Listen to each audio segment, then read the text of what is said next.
Good morning everyone and welcome back to my channel. Today we are going to be making a delicious tomato soup. This stuff cannot stay on my shelves. It is so good. It is set up to where when you open up this jar, you add a dollop of cream. Oh, or you could even use milk if you'd rather use milk, but it is so good and it's oven roasted. So we don't have to blanch. It's good stuff. It's something that I look forward to all year long to make, and then once I make it, I have to stop myself from eating it all right away. So I hope you enjoy. Subscribe if you have not subscribed to my channel yet. We have a lot of canning that we have been doing, so if you enjoy canning, this is the channel for you. So let's get started. Okay, so I measured out 8 pounds. Yours. Oh, thank you. Dad. I measured out 8 pounds of tomatoes. All I did was wash them. So they haven't been cored, they haven't been chopped, nothing. They have salt and pepper on them, and they're going to go in a 375-degree oven for about an hour until everything is just really, really soft and broken down. You can see I have a heavy bottom pot that is heating up.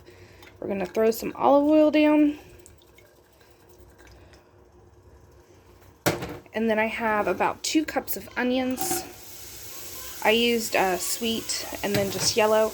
And then we're going to salt, pepper, and let this simmer for about 10 minutes. Okay, so these have gone for about 10 minutes. I'm going to add in 4 cloves of minced garlic. And then we're going to add in a cup of wine.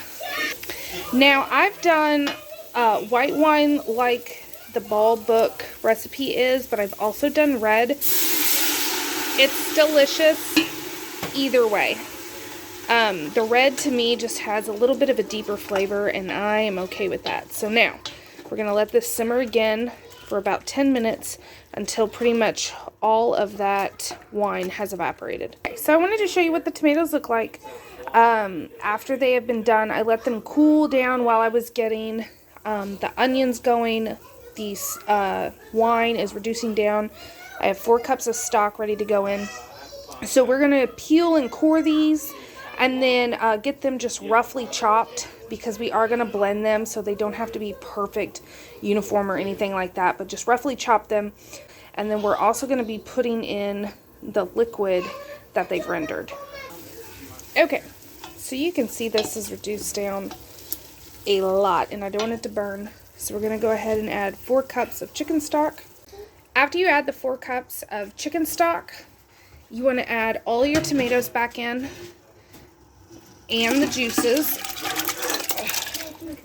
Hard to do one-handed.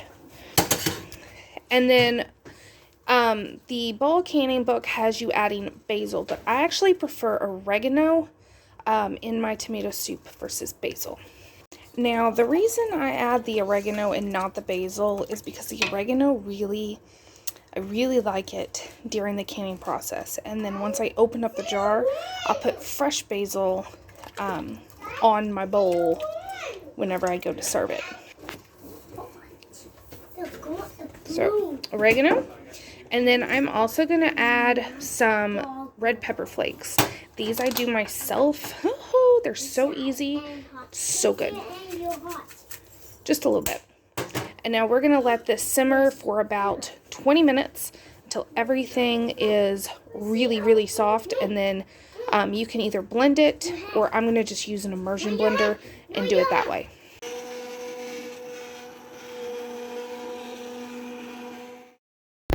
Okay, so it is time to can this up. Here is the soup once it has been blended. Remember, you can use a regular blender if you don't have an immersion blender, but we are going to be doing these in pints today. And then you want an inch of headspace, which is right up here at this lip.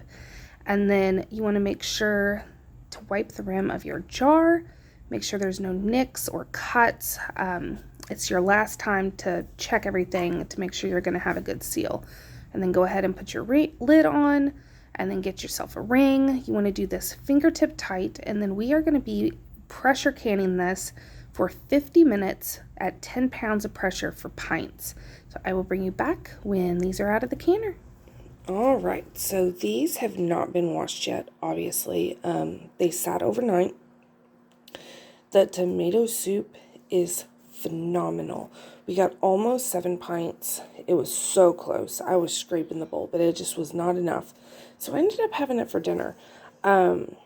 It is so good. This is probably my favorite batch I've made.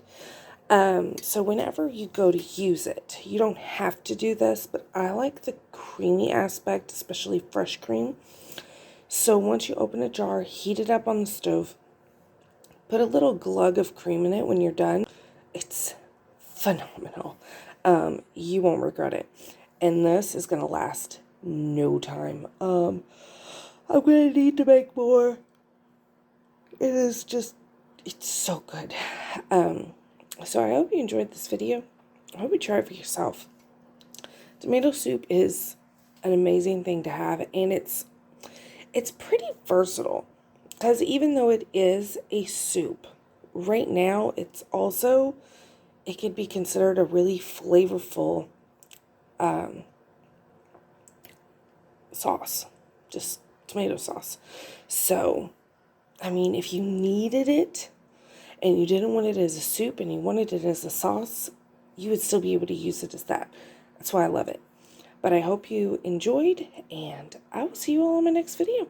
Thanks for watching.